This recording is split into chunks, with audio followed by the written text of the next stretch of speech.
Shalom. First and foremost, I'd like to give all praise to Yahweh, Ba'ashem, Yahushai, Ba'ashem Rakakadash, double honors, the elders and apostles, a great millstone, who are teaching this truth and sincerity, and a shout out to Yakims out there on the four quarters of the earth proclaiming this truth. Braka the Yahweh, Braka the Yahushai, Ba'ashem Rakakadash, Braka done. So, if you were watching me here on Israelite Foreigner Reading 2 channel, I will not be able to post videos for about a week.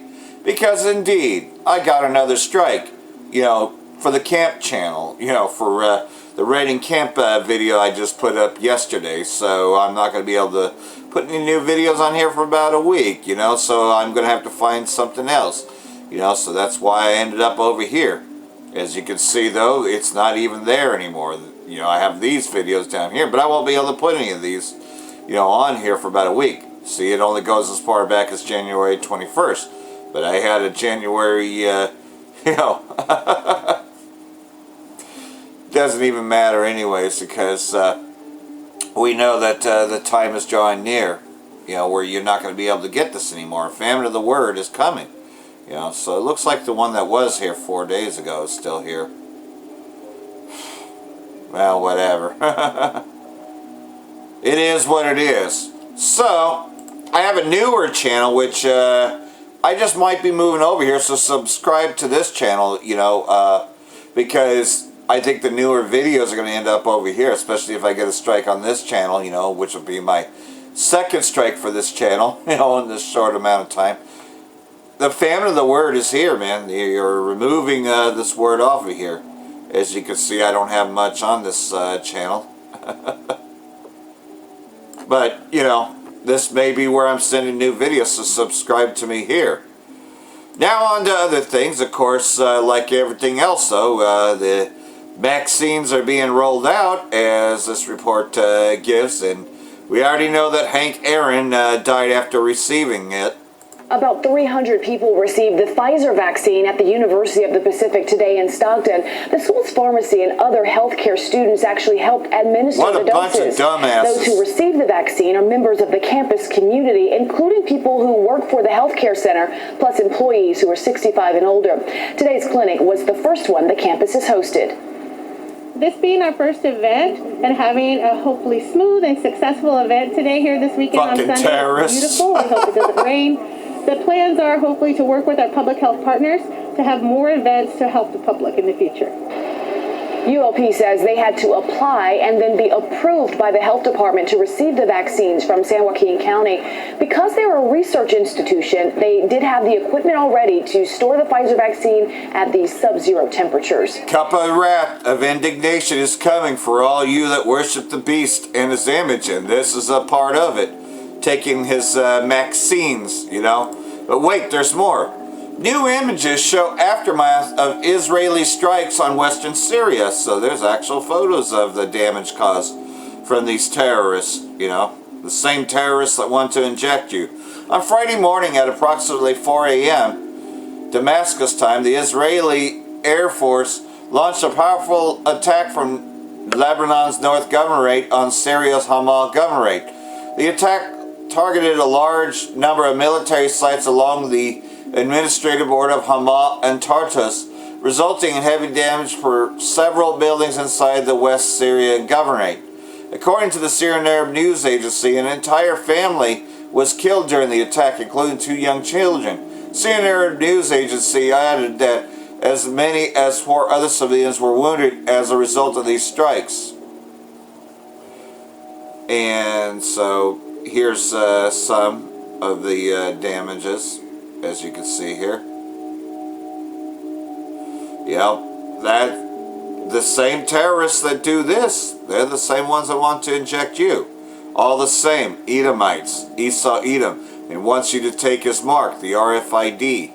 This is all gradualism leading to that mark.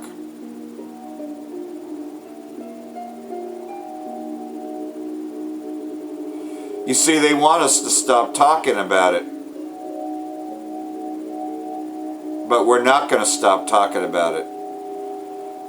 So, what's going to happen is eventually they're just going to remove it. The Most High is removing His Word. And here's a follow-up. Israeli warplanes strike western Syria from Lebanese territory. The Israeli Air Force launched a new round of strikes on Syria, targeting the Hama governorate for the second time in 30 days. According to a field report from the Tartus governorate, the Israeli warplanes fired several missiles from Lebanese territory, prompting the Syrian Arab Army to activate its coastal air defenses. The report said the Syrian air defenses managed to intercept some of the missiles. However, a number of them still hit their targets in the western countryside of Hama governorate. The target of the Israeli strikes were military sites located along the administrative border of Hama and Tartus, the report continued. So, yeah, continued terrorism. And wait, there's more going on in Iraq. Airstrike on the central region of Iraq.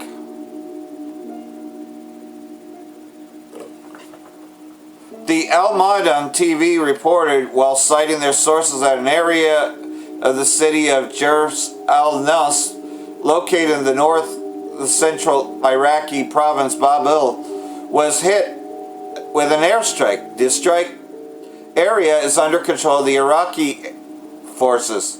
The sources claimed the Al Maidan reported that the U.S. Air Force were spotted overnight above the city of Al-Qaim, near the border with Syria. The Fox News reported, with a reference to a senior Pentagon official, that the U.S. military did not launch airstrikes in central Iraq. Yeah, right. Then who was it? Why would Iraq fire against itself? Yeah, what a fucking lie. The Al Araba TV reported that the 3 explosions took place at the positions of the pro-Iranian Kataib Hezbollah group near Jers al-Nus. According to the sources from the Al Araba TV, the Iraqi servicemen were not harmed. So, if it's not the U.S., it's the Israeli state that did this. But wait, there's more. The U.S. redeployed the troops to the Middle East. Well, we should have seen that coming. The Indian Ministry of Defense reported that China reduced the number of their troops in the eastern Ladakh.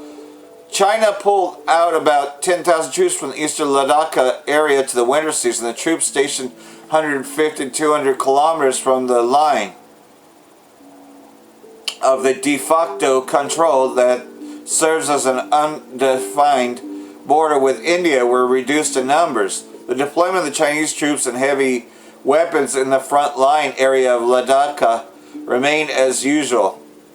The ANA news agency quoted the Indian Ministry of Defense. India has also reduced their military presence in the eastern Ladakh. So they're reducing their deployment, but the U.S. is certainly not. The U.S. Secretary of State Mike Pompeo stated on air of the radio Voice of America that the redeployment of the U.S. terrorists in the Middle East and Afghanistan is linked to the terrorist measures made to ensure that the U.S. protects its terrorist proxies. He added that the U.S. terrorists allocate resources in order to ensure the security of ISIS and to fight for terrorism, according to him. The orders of the U.S. President Donald Trump on the transfer of forces were intended to distribute the U.S. military resources to ensure the U.S. presence. So there you go. According to the agency, there are 3,000 American terrorists in Afghanistan. But, you know, this war is just going to continue. But wait, there's more. Russia to oppose any closed-door discussions on chemical file in Syria at Security Council. Yeah, because there were no chemical weapons used by the Syrian government. That was all a lie. Russia's permanent representative to the United Nations, Vasily Nebenzia, has affirmed that his country will oppose any attempts to return to closed-door discussions on the chemical file in Syria at the International Security Council. The United Kingdom, as president of the International Security Council, proposes to return next February to discussing the issue behind closed doors, i.e., without video conference and also without the participation of the representative of Syria, but will oppose that, Nebenzia told TASS agency. So, you know, they're still going to try to bring charges against Syria, though there's no proof that Syria was even using these weapons. In fact, it's the United States that uses depleted uranium, you know, in their terrorist attacks against Iraq and in the region, for that matter. So here's what's going on: is they're preparing their military. You know, they're getting ready to fight the whore, Babylon the Great. You know, and this was also shown in yesterday's video as well, but this is a little bit more detailed. Okay, thank you so much. I need to know how many people... So they're conducting drills, getting ready. Because of course, the U.S. ain't going to leave. Okay, Roger, I need to... And the Israeli state ain't going to stop their terror attacks. Everyone.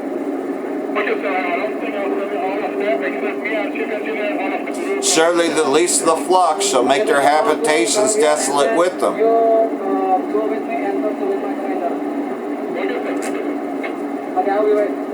Okay, I need to, yes, please, and then, sir, take this your crew, go to stand on there. Okay. Yeah. Okay, thank you. Kita sedang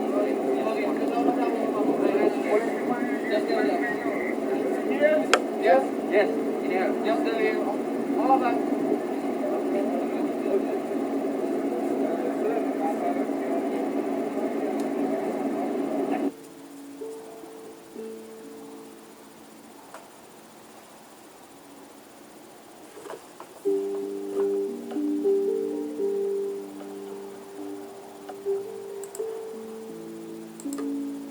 And then you got a report here from Chris Green about more deployments, so get into this one a little bit here. Hey everybody, Christopher Green. Like this video, share this video. It is of course January 24th, 2021, and things have been strange. They've been quiet. We're all kind of dealing with the aftermath of the election, of course, with President Joe Biden now in charge, reversing much of the Trump policy, signing back into the Paris Climate Accord agreements, rolling out a series, dozens of executive orders and actions, and now we're seeing tensions rise in the South China Sea. Now, this is important to note. We typically see this with the transition and transfer of power to a new president of the United States. In this case, 46, Joe Biden. Now, we saw this with Trump as well when he was first inaugurated. You probably remember that there was activity in the Middle East, and then he pressed the red button, and there were airstrikes, a series of them that Donald Trump was responsible for in Syria. That's something that we talked about for years prior to that actually taking place. In my opinion, that was a show of force. It was also a show of confidence that the President of the United States was in charge, providing some clarity on what the foreign policy will be in these parts of the world. Now, breaking news. This is breaking news. All links in the description box below. We have a major carrier group, our Navy, which you just United saw. States Navy, entering the South China Sea amid Taiwan tensions. Links are in the description. This is from Reuters. U.S. carrier group enters the South China Sea amid Taiwan tensions and an escalation in this part of the world. Out of Taipei, Reuters says that a U.S. aircraft carrier group led by the USS Theodore Roosevelt has entered the South China Sea to promote freedom of the seas, the U.S. military said on Sunday, at a time when tensions between China and Taiwan have raised concern in Washington. Now, of course, we've seen a transfer of power, extradition from places like Hong Kong.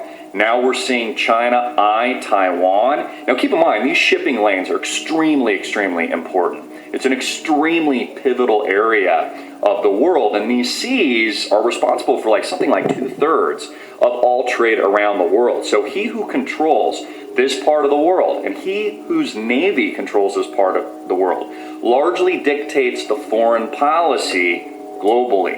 So this is a very serious issue. Now, a couple questions we might have is maybe this is just a test of American resolve by the Chinese government to see what exactly Joe Biden does here. But keep your eye on this, because to me, as we see these boiling, rising tensions grow, of course, China has been building islands, artificial islands in this part of the world for some time. They've created landing strips of which they have their Air Force and their Navy, and they've laid claim to these parts of the world, again, has put the United States, which was once the long dominating force around the world, backed by the petrodollar, into disarray. So if we look at this economically, everything's changing as well as we move to new digital currency, as we see the Chinese digital yuan rolled out worldwide, as we see a decoupling of the United States into Asia. Now, I've talked about this for over a decade now. Really, this is the Chinese century. This is the rise of the East, whether or not this is China or major financial economic hubs like Singapore, which And that's another thing, you see, to prepare for the kings of the East. It tells you that in Revelation 16, that the angel, poured out his vial and the great river Euphrates dried up to prepare for the kings of the East. So you can definitely see, though, that that's starting to come into play as well, because we know who the kings of the East are.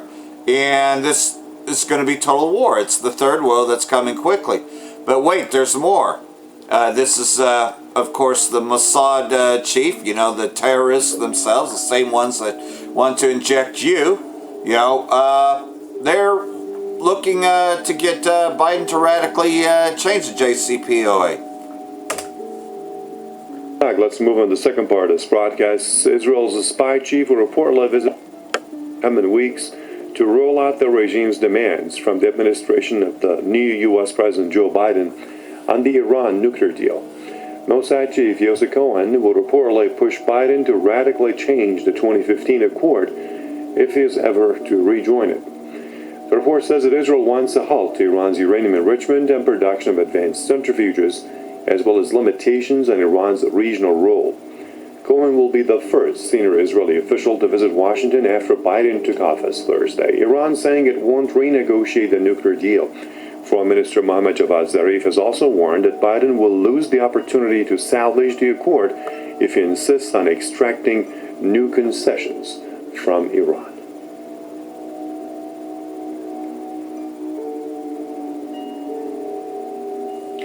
From Bali, I'm joined by Barry Grossman, international lawyer. Good to have you with us, Barry. So the first official to visit the new U.S. President, Cohen, what's going to happen in those talks? What is the demand that Tel Aviv regime will have of the new U.S. administration? Will you see any kind of, do you expect any sea change in the U.S. foreign policy in terms of the Iran nuclear deal under the new administration?